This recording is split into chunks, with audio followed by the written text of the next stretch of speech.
Hello students, Balyan GS classes में आपका स्वागत है। स्टूडेंट्स, आज का हमारा टॉपिक है भारत में प्रिवी पर्स इन इंडिया। भारत में प्रिवी पर्स कॉम्पिटिटिव एग्जाम के संबंध में एक बहुत ही महत्वपूर्ण टॉपिक है। इसमें से कॉम्पिटिटिव एग्जाम्स में भी क्वेश्चन आते रहते हैं तथा यह एनसीईआरटी के पॉलिटिकल साइंस के 12वीं कक्षा के सिलेबस में भी दिया हुआ है। तो आज के भारत में प्रिवी पर्स नामक टॉपिक में हम कौन कौन से महत्वपूर्ण बिंदुओं पर विचार करेंगे, उनके बारे में मैं आपको यहाँ पर बता दूँ। नंबर 1, प्रिवी पर्स का अर्थ, यानी प्रिवी पर्स क्या है तथा उसका अर्थ क्या है। नंबर 2, प्रिवी पर्स का इतिहास, प्रिवी पर्स का क्या इतिहास है, इसके बारे में भी हम इस टॉपिक में जानेंगे। नंबर 3, प्रिवी पर्स के मूल्य का निर्धारण। नंबर 4, प्रिवी पर्स का उन्मूलन। तो इस टॉपिक में हम प्रिवी पर्स के उन्मूलन के बारे में भी जानने की कोशिश करेंगे। प्रिवी पर्स का अर्थ, प्रिवी पर्स का क्या अर्थ है, तो मैं आपको बता दूं कि साधारण शब्दों में प्रिवी पर्स का अर्थ सार्वजनिक राजस्व से संप्रभु या शासक को व्यक्तिगत खर्च के लिए दी जाने वाली राशि होता है। यानी प्रिवी पर्स किसको कहते हैं कि जब सार्वजनिक राजस्व से यानी सरकारी राजस्व से या सरकारी आय से राज्य के संप्रभु को या राज्य के शासक को उसके व्यक्तिगत खर्चे के लिए जो राशि दी जाती है उसको प्रिवी पर्स कहा जाता है। भारत में प्रिवी पर्स पूर्ववर्ती रियासतों के शासक परिवारों को दिया जाने वाला एक भुगतान था, जो स्वतंत्रता के बाद 1947 में पहली बार भारत के साथ एकीकृत होने तथा बाद में 1949 में अपने राज्यों को भारत में विलय करने के उनके समझौते के हिस्से के रूप में दिया जाता था, जिससे उनके शासकीय अधिकार समाप्त हो जाते थे। कहने का तात्पर्य यह है कि जब 1947 में देश आज़ाद हुआ था, उस समय 500 से अधिक देशी रियासतें थीं। देशी रियासतों के शासकों ने अपनी रियासतों का एकीकरण 1947 में भारत के साथ कर दिया था तथा 1949 में फिर एक समझौता हुआ था। उस समझौते के अनुसार देशी रियासतों के शासकों ने अपनी रियासतों का विलय भारत में कर दिया था, जिससे उनके शासकीय अधिकार समाप्त हो गए थे और उन शासकीय अधिकारों की समाप्ति की एवज में या इस समझौते की एवज में जिसके द्वारा उन्होंने अपनी रियासतों का विलय भारत के साथ किया था, उन्हें एक विशेष धनराशि का भुगतान किया जाता था, जिसको प्रिवी पर्स का नाम दिया गया है। इसे राजभत्ता या निजी कोष भी कहा जाता है। प्रिवी पर्स को राजभत्ता या निजी कोष का नाम भी दिया गया है। यह किसी संवैधानिक या लोकतांत्रिक राजतंत्र में राज्य के स्वायत्त शासक एवं राज परिवार को मिलने वाली विशेष धनराशि होती है। प्रिवी पर्स एक ऐसी विशेष धनराशि होती है जो किसी संवैधानिक या लोकतांत्रिक राजतंत्र में राज्य के स्वायत्त शासक यानी राज्य के संप्रभु शासक और उसके राज परिवार को मिलती है या राज परिवार को दी जाती है। भारत में इसका प्रारंभ 1950 में लोकतांत्रिक गणराज्य की स्थापना के बाद हुआ। प्रिवी पर्स का इतिहास, यहाँ पर प्रिवी पर्स का इतिहास जानना भी हमारे लिए बहुत अधिक आवश्यक है। ब्रिटिश काल में भारत में देशी रियासतों की संख्या 565 थी। जब 15 अगस्त 1947 को देश आज़ाद हुआ था, तो उस समय भारत में 565 देशी रियासतें थी, जिनमें देशी राजा रजवाड़े शासन किया करते थे। भारतीय स्वतंत्रता अधिनियम 1947 के द्वारा देशी रियासतों को भारत या पाकिस्तान में शामिल होने या स्वतंत्र रहने का विकल्प दिया गया था।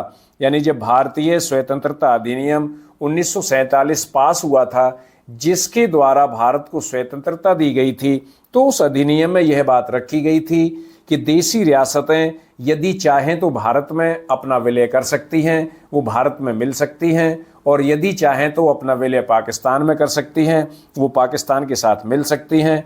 और यदि देशी रियासतों के शासक चाहते हैं कि वे इन दोनों में से यानी भारत के साथ और पाकिस्तान के साथ नहीं मिलना चाहते हैं, स्वतंत्र रहना चाहते हैं, तो वह स्वतंत्र रह सकते हैं।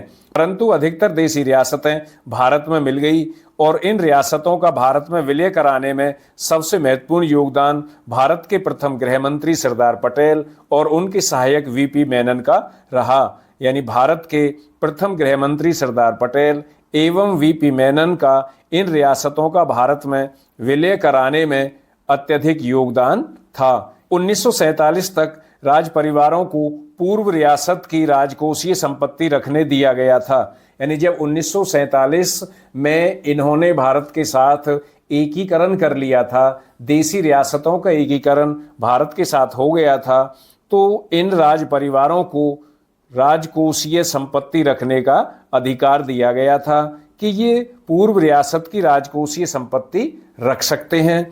परंतु जब 1949 के एक समझौते के अनुसार देसी रियासतों का विलय पूरी तरह से भारत में हो गया था, तो भारत सरकार ने देसी रियासतों के शासकों से उनके शासकीय अधिकार ले लिए और उसकी एवज में पूर्व शासकों और उनके उत्तराधिकारियों को आजीवन जीवन यापन हेतु भारत सरकार के द्वारा वार्षिक रूप से विशेष कर मुक्त धनराशि एवं रियायतें दिए जाने का प्रावधान शुरू किया।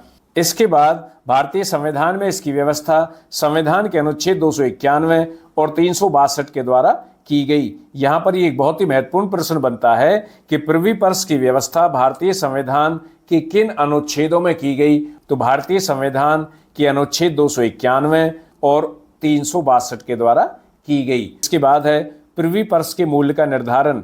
यहाँ पर हम ये जानने की कोशिश करेंगे कि प्रिवी पर्स के मूल्य का निर्धारण किस तरह से किया जाता था, यानी किसी भी शासक को या शासक परिवार को जो भुगतान किया जाता था, विशेष धनराशि दी जाती थी, वह किस तरह से दी जाती थी, उसका भुगतान यानी किस शासक को कितनी धनराशि दी जाएगी, किस तरह से इसका निर्धारण किया जाता था। नंबर 1 राज्य का राजस्व। नंबर 2 रियासत की ऐतिहासिक सार्थकता, यानी रियासत की ऐतिहासिक सार्थकता क्या थी, इसके आधार पर भी प्रिवी पर्स की धनराशि का निर्धारण किया जाता था। नंबर 3 रियासत का महत्व। नंबर 4 सलामी क्रम। इसके बाद प्राप्तकर्ता और राशियां, यानी प्राप्तकर्ता कौन होते थे और उन्हें कितनी धनराशि प्रिवी पर्स के रूप में दी जाती थी। प्रिवी पर्स की धनराशि आमतौर पर 5,000 से लेकर लाखों रुपए तक थी, यानी प्रिवी पर्स के रूप में 5,000 से लेकर लाखों रुपए की राशि का भुगतान रियासतों के शासक परिवारों को दिया जाता था।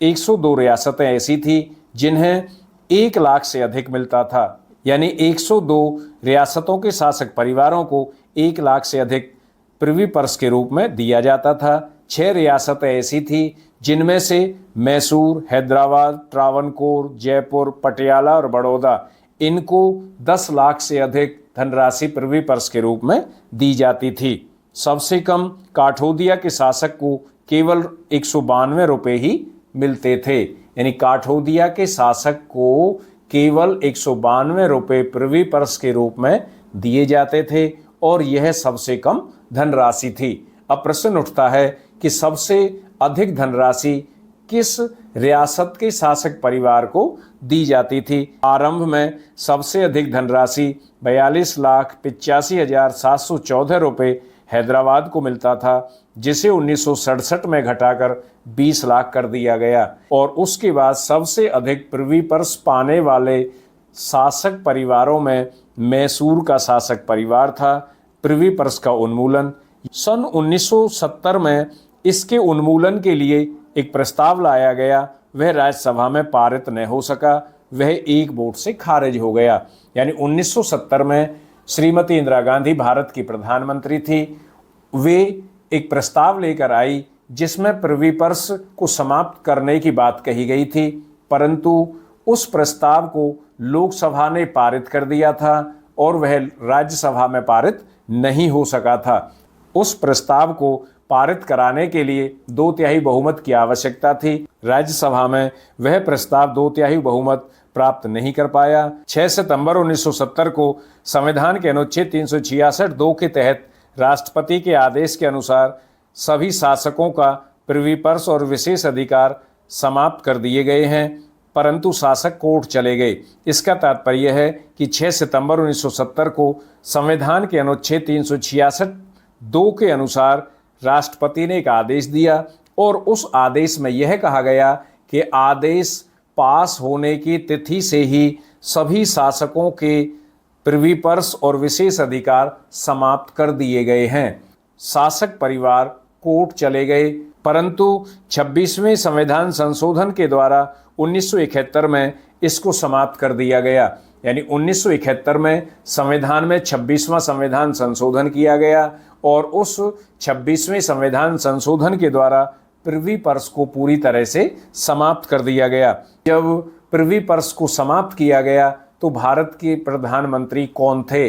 मैं आपको यहाँ बता दूं कि जब प्रिवी पर्स को 26वें संविधान संशोधन के द्वारा 1971 में समाप्त किया गया था तो भारत की प्रधानमंत्री श्रीमती इंदिरा गांधी थी। और दूसरा बड़ा ही महत्वपूर्ण प्रश्न यहाँ पर बनता है कि जब प्रिवी पर्स को समाप्त किया गया था तो भारत के राष्ट्रपति कौन थे? तो मैं आपको बता दूं, भारत के राष्ट्रपति वी गिरी थे। कहने का तात्पर्य है कि जब प्रिवी पर्स को समाप्त किया गया था तो श्री वी गिरी भारत के राष्ट्रपति थे।